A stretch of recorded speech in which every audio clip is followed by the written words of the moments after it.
Perfume लगाने से पहले ये भी सोचा करें कि हमारा इखलाक और किरदार बदबूदार तो नहीं। हर एक के लिए दुआ करने वाले बन जाओ, खुदा तुम्हें साहिबे दुआ बना देगा। अपनी जिंदगी के किसी भी दिन पर अफसोस ना करें। अच्छे दिन खुशियाँ देते हैं, बुरे दिन तजुर्बा देते हैं, बदतरीन दिन सबक देते हैं और बेहतरीन दिन यादें देते हैं।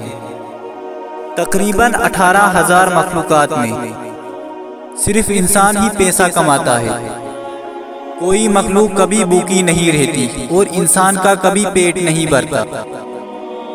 हजरत अली रजी अल्लाह ताला अन्हु ने फरमाया, इंसान वाहिद ऐसी मखलूक है जिसका जहर अल्फाज में होता है। दो चीजों की जिद करने वाला मर्द औरत को सच्ची मोहब्बत करता है।